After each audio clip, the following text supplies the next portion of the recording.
retrouver sur la radio-télévision nationale congolaise. Mesdames et messieurs, nous vous saluons de partout où vous nous captez à ce net moment.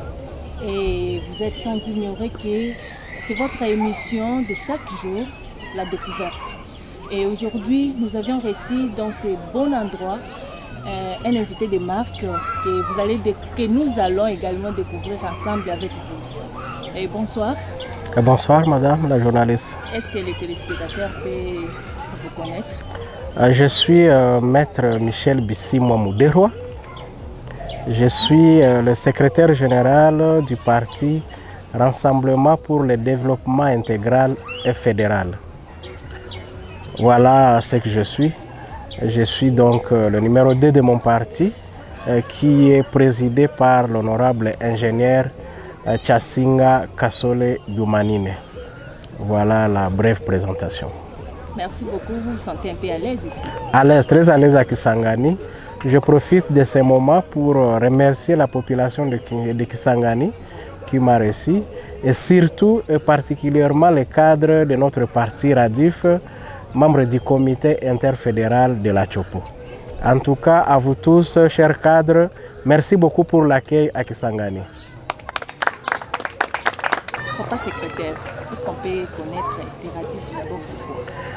Les Radif, comme je viens de le dire dans l'introduction, est le Rassemblement pour le développement intégral et fédéral. C'est un vieux parti qui est né dans la marge de la conférence nationale dans les années 90.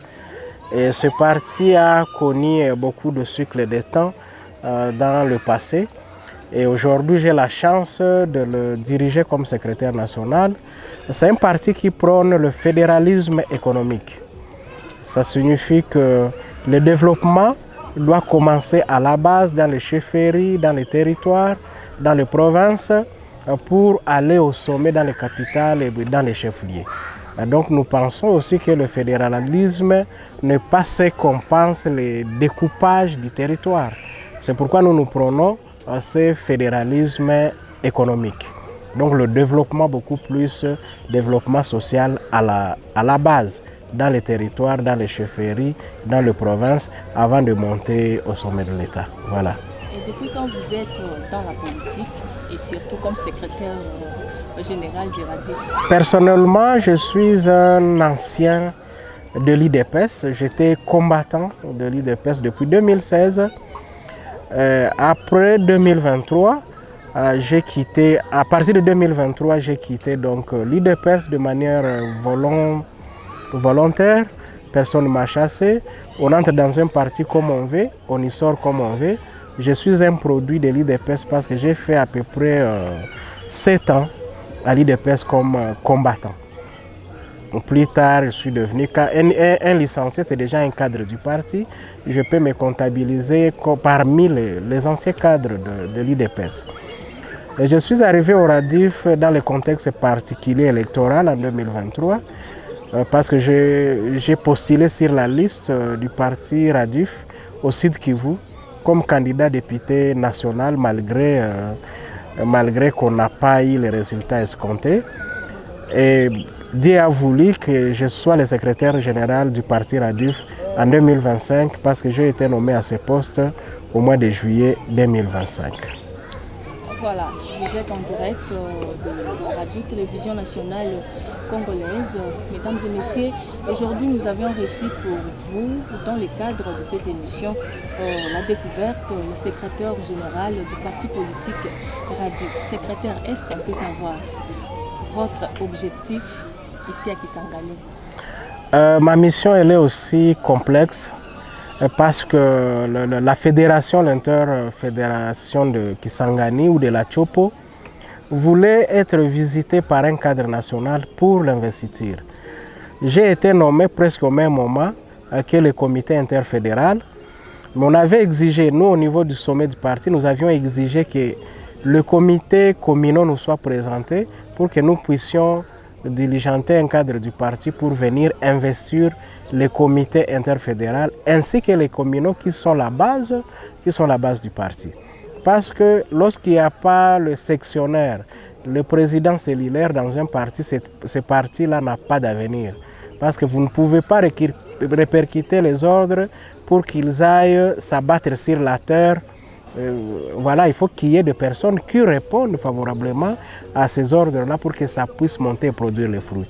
Et lorsque le comité interfédéral de la Chopo s'est acquitté à ce devoir, nous avions pris la décision au sommet, donc au niveau national, de pêcher ici, accompagné de notre attaché de presse qui fait très bien son travail. Nous sommes venus donc pour investir donc ce comité interfédéral qui fait très bien son travail. Encore une fois, je vais féliciter le président interfédéral Steve Linganda pour le travail qu'il continue à abattre jusqu'à ce moment. Ainsi, prendre le contrôle de la ville de Kisangani et pourquoi pas de toute la province de la Chopo. Voilà, nous allons passer directement au réalisateur pour qu'il puisse nous balancer l'élément sur l'installation du comité, de ces partis politiques, et puis nous allons se retrouver après.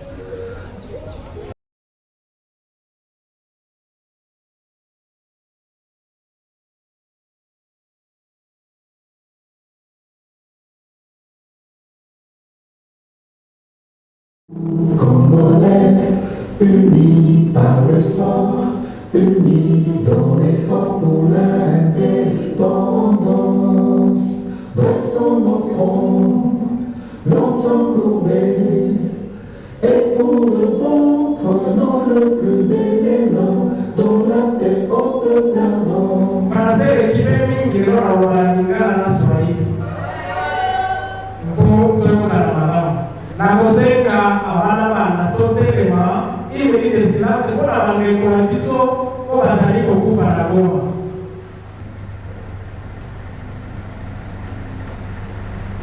Merci.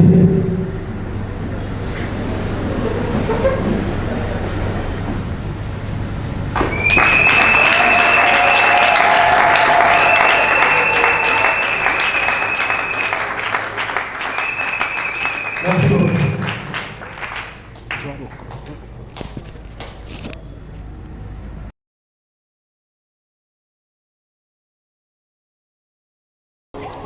Voilà, vous venez là de suivre l'élément sur l'installation du comité de ce parti politique RADIF. Et monsieur le secrétaire, est-ce qu'on peut savoir les valeurs que ce parti politique défend?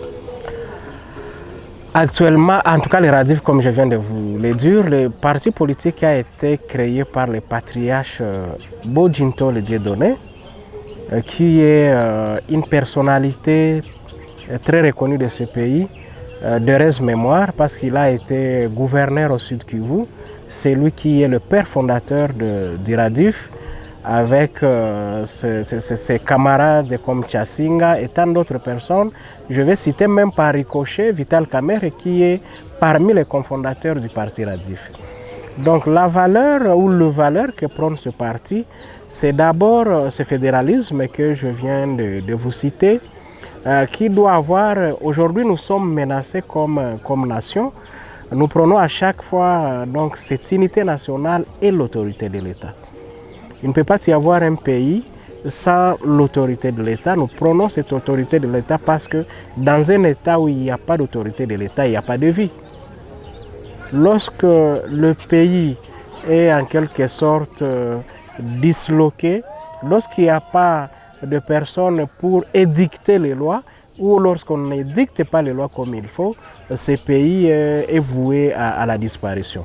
C'est comme ça que le RADIF s'est levé pour dire que non, nous prenons dans les statuts de 2010, nous disons que non, nous devons beaucoup travailler sur les valeurs républicaines, le respect des lois du pays, cette autorité de l'État.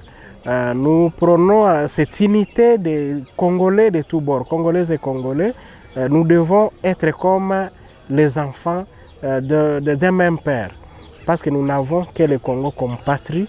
Nous devons aimer notre pays, nous devons aimer la République démocratique du Congo et poser des actes pour que ce pays s'affirme parmi les nations les plus puissantes du monde. Voilà au moins. Et nous savons que c'est difficile d'y arriver avec les péripéties dans lesquelles ce pays est passé, mais nous croyons que lorsque les Congolais se décident, ils aboutissent toujours à ce qu'ils ont voulu. Ces valeurs-là, nous les reconnaissons aux Congolais, et les Congolais qui animent le parti Radif sont ces personnes qui sont là et qui prennent ces valeurs pour le reste du temps. Est-ce qu'on peut savoir l'autorité ou les responsables? Parce que vous êtes le secrétaire général et c'est sûr et certain qu'au sommet, il y a une personnalité. Il y a une personnalité, exactement. Je l'ai cité dans mon introduction. Le président national du parti s'appelle ingénieur honorable honoraire Tchasinga Biumanine Kasole Vena. C'est lui le président national, mais nous sommes à l'Union Sacrée parce que nous avions signé la charte de l'Union Sacrée.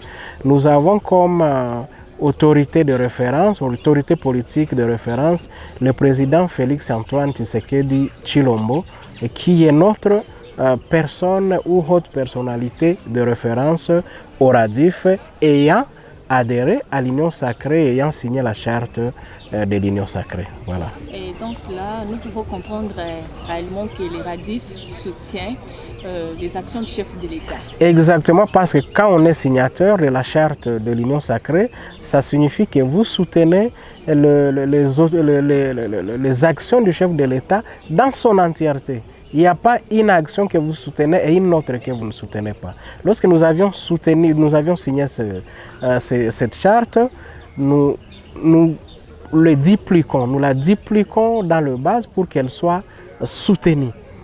Et nous avions pris cet engagement personnellement à une décision du parti à décider que nous puissions soutenir le chef de l'État, pas de manière altruiste ou pas par altruisme, mais nous l'avions soutenu parce qu'il incarne beaucoup de valeurs en tant que patriote, en tant que président de la République.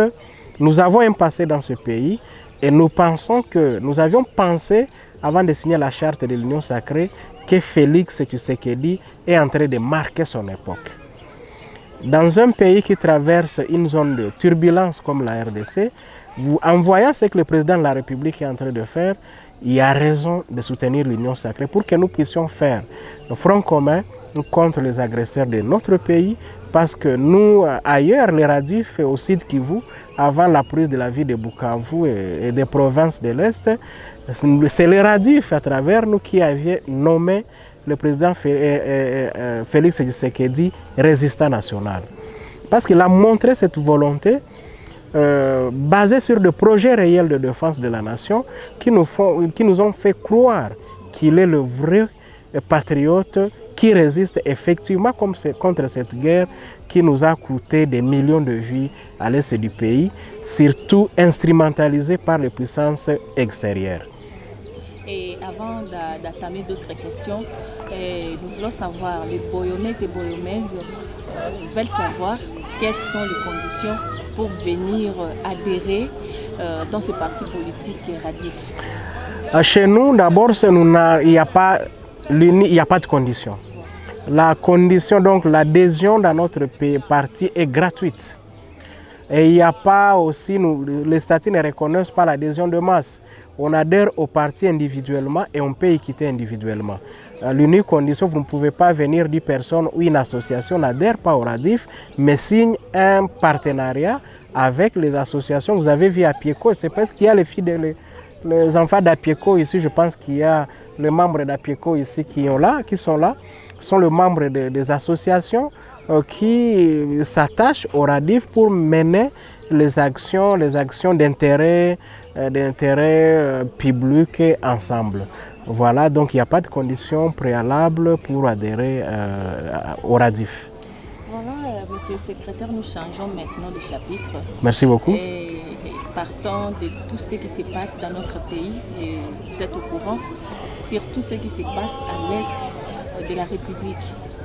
Quelle est votre position vraiment comme secrétaire général du parti qui soutient les actions du chef de l'État? Je vais d'abord commencer par dire que non. Moi, personnellement, avec le mouvement citoyen Apieko, avant qu'il y ait cette guerre nous imposée par le Rwanda, il faut le citer nommément parce qu'il est le principal agresseur de notre pays, La PIECO, le mouvement citoyen Alerte pour la paix et les intérêts de l'Est du Congo, a commencé à s'élever pour alerter sur les dangers que courait notre pays. Et ces dangers, c'est la balkanisation, c'est la coupure d'une partie de notre territoire pour l'annexer au Rwanda. Ce pillage et l'anéantissement du tissu économique de la République et particulièrement de l'Est du pays. Le perte des vies humaines, parfois occasionnées par ces mêmes puissances qui se sont organisées dans notre territoire pour instrumentaliser les groupes armés avec objectif de disséquer, avec objectif d'anéantir donc le système étatique pour nous fragiliser afin que nous ne puissions pas nous développer pour faire face à cette agression-là. Depuis longtemps, la PIECO se bat contre ça. Et actuellement, comme un acteur politique, le RADIF que je dirige aujourd'hui a toujours mobilisé les jeunes patriotes pour la défense de la nation. Avant la pluie de Bukavu, encore avec d'autres acteurs comme le ministre de l'Intérieur du Sud Kivu, Foka Mike, qui est très connu, avions sensibilisé des personnes et nombreux sont au front aujourd'hui, appelés Wazalendo. Ils sont au front aujourd'hui, nous les avions sensibilisés en 2023, au début des années 2023. Ils ont subi la formation qu'ils devaient subir. Ils sont en train de se battre aujourd'hui pour la défense de leur pays. Et je vais citer ici les mots qu'un grand panafricaniste de ce pays avait cité, il avait dit « Ne jamais trahir le Congo ». Mzee Laurent Désiré Kabila dit « Ne jamais trahir le Congo ». Et partout où nous passons, nous disons aux membres du RADIF qu'il ne faut jamais trahir le Congo. Et c'est un message que nous devons laisser à nos enfants et à nos arrière-petits-enfants. Parce que cette patrie, il faut l'aimer. Il ne faut pas pour des intérêts partisans porter une arme contre son pays, porter une arme contre les institutions légalement établies. La constitution que nous défendons, cette constitution a prévu les mécanismes pour accéder au pouvoir. Et ça devait être le règle des jeux pour tout le monde. Il ne faut pas prendre les armes et puis aller dire respecter la constitution. Ça, c'est vouloir une chose et son contraire. Quand on veut faire respecter la Constitution, il y a les mécanismes pacifiques prévus pour que nous puissions accéder au pouvoir. Et lorsque vous-même vous avez pris les armes contre la République, vous avez tué vos compatriotes et vous dites que c'est pour faire respecter la Constitution, nous nous demandons est-ce que si personnellement vous-même vous accédez au pouvoir, est-ce que vous allez respecter cette Constitution? Parce que nous savons que dans toute la marche que nous connaissons du monde, lorsque une personne arrive au pouvoir avec les armes, la première des choses qu'elle fait, cette personne donc met fin à la Constitution pour installer les institutions à son propre gré. Mais si ces règles de jeu ont été déjà prédéfinies depuis longtemps, nous pensons qu'il ne faut pas dire la chose et son contraire, parce qu'il y a des mécanismes pour cela. Alors la guerre à l'Est, nous la condamnons depuis longtemps, nous continuons à la condamner plutôt, mais actuellement, nous n'excluons pas le rassemblement de tous les Congolais, se mettre ensemble, parler de leur patrie et parler de l'intérêt de tous les Congolais. Pour cela, le chef de l'État, je vais peut-être agencer sur ce point, le chef de l'État, à travers la SENCO, les évêques de la SENCO, a émis le souhait de pouvoir parler avec ses compatriotes de tous bords. On nous a annoncé à travers le cardinal Ambongo que ce dialogue se veut être inclusif. Nous ne pouvons que dire bravo. Bravo au président. Nous pouvons acclamer, tout le monde peut participer, surtout les acteurs de la vie politique, sociale reconnus dans ce pays. Le gerbe de fleurs, c'est d'abord au président de la République que nous devons le décerner, parce que c'est comme dans la Bible. Vous connaissez l'adage ou le proverbe, c'est pas le proverbe, le jugement du roi Salomon. Lorsqu'on se dispute un enfant, le propriétaire de cet enfant-là se dit non, il ne faut pas couper l'enfant en deux, venez, parlons, tout ça, vous cédez. Calmement, c'est ça un père de famille qui aime. Là où les autres veulent diviser, lui se dit non, non, ça me ferait mal de voir ce pays balkanisé. Alors, si ce sont de petits problèmes qui nous séparent, ceux qui sont là, ceux qui ont congolisé cette guerre, malgré que vous êtes des enfants rebelles, malgré il y a un terme dans la Bible, les enfants égarés, il y a un terme dans l'évangile, dans le Nouveau Testament, où cet enfant égaré est parti, a perdu tout, mais il faut quand même le ramener à la maison pour lui dire que non, ce pays vous aime parce que vous êtes les enfants du pays. Il n'y a pas un bon papa comme Félix Tshisekedi qui est en train de tendre à ses enfants égarés la main pour qu'ils viennent regagner la barque de la paix et que nous puissions cheminer ensemble dans la construction de notre pays, de notre République. Voilà. Oui, merci secrétaire. Même si que vous avez déjà anticipé d'autres questions, comme le président de la République, il se bat nuit et jour pour chercher des solutions partout. Il y a des accords partout. Et votre position par rapport à l'accord de Doha, est-ce que c'était une réussite ou raté? Vous savez, je l'ai toujours dit, je vais le souligner ici encore. Vous savez, la paix ne nous viendra jamais de l'extérieur. Ça, je le souligne encore, que ceux qui sont jeunes le savent. La paix ne nous viendra jamais de l'extérieur. Lorsqu'on nous amène à nous entendre, lorsqu'on nous amène à faire taire le crispement des balles par les forces extérieures, il faut savoir que ce n'est pas une paix qui peut aller plus loin, qui sera durable, que si nous-mêmes, en tant que patriotes, nous nous levons pour défendre notre pays et sécuriser notre pays. Parlant des accords de Washington et de Doha, je pense que c'est de ça que vous parlez. Il n'y a pas eu que ça parce qu'il y a eu aussi les démarches à Luanda, à Nairobi avec l'EAC et avec la SADC. On a commencé par tout. Vous avez bien placé le mot. Le président est partout pour la recherche de la paix. Oui. Et les Congolais savent aujourd'hui qui est cette personne qui aime la nation.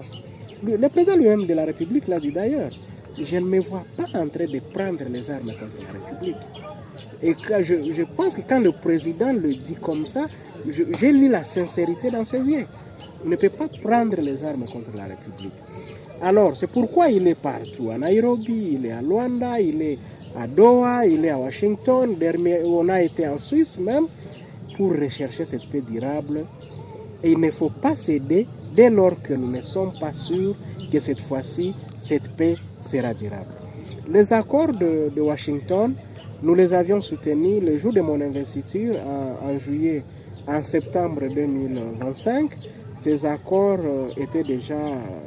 on était déjà dans ce processus-là. Nous avions encouragé Oradif et d'ailleurs nous avions fait une déclaration pour soutenir les accords de Doha et de Washington. D'ailleurs, le 23 juin dernier, nous avions déposé une lettre à l'Assemblée nationale pour dire au président Aimé Bodi Sangara, qui est le président de l'Assemblée nationale, pour lui dire que non, nous soutenons à 100% la diplomatie ou la démarche diplomatique que le chef de l'État a mis en place pour tenter de pacifier donc notre pays sans effusion de sang. Parce que lorsqu'il y a des revendications de gauche à droite, et vous voyez des brigades qui sortent des terres et qui nous menacent, il faut monter des stratégies pour pouvoir contrer cela par le dialogue afin de préserver donc les vies d'autres personnes qui pouvaient tomber sous les balles ou sous les crépitements de ces balles qui sont à l'est. Malheureusement, nous remarquons que les cas en face ne respectent pas donc ce qu'ils ont signé parce que vous avez entendu qu'ils ont pris point zéro vers Baraka là-bas et qu'ils se dirigeraient vers Kalemi. Nous pensons qu'ici l'occasion de demander à ce que la communauté internationale, les États-Unis qui nous soutiennent jusque-là, soient fermes vis-à-vis de ce belligérant que je vais qualifier de belligérant actuellement, pour que nous ayons la paix dans ce pays. Ce pays compte beaucoup pour le monde entier. Le minerai que nous avons ici est d'une grande importance pour le monde entier. Pour les pionniers de la technologie, ce pays a une grande valeur. Il ne faut pas laisser ce pays sombrer comme un jungle qui est un pays hors la loi.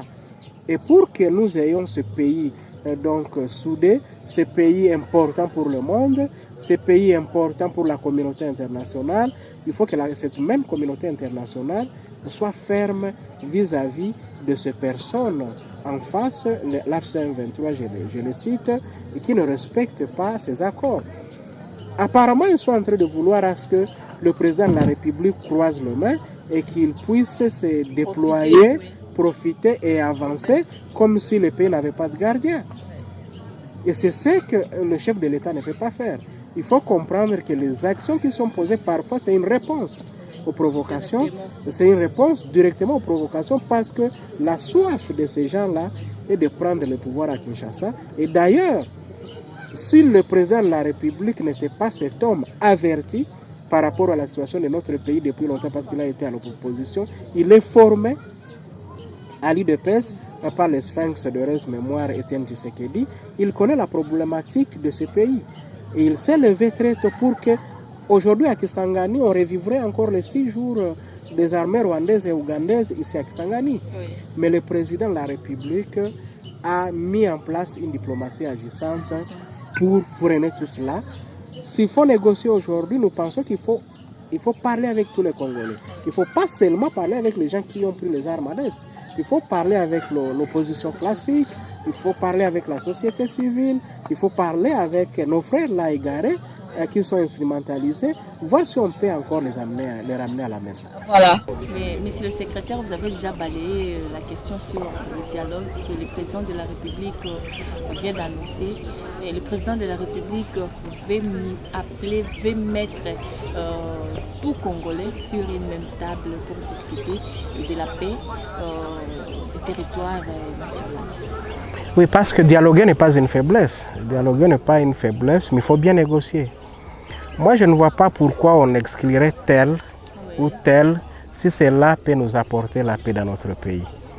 Qu'on y aille. Le président de la République l'a annoncé à travers la Senko, le cardinal, SCC et les églises de réveil. Mais je pense qu'il va prendre un acte pour que cela soit officiel et nous dure la manière dont ce dialogue sera organisé. Voilà, un mot de la fin parce que nous sommes déjà à la fin de cette émission. Les enfants de Kisangani, les enfants du Raduf, les cadres du Raduf, en tout cas, je vous encourage à faire adhérer presque toute la ville de Kisangani et pourquoi pas toute la province de la Chopo au Radif parce que le Radif a un avenir. Merci beaucoup, chers cadres du Radif. Nous vous aimons beaucoup.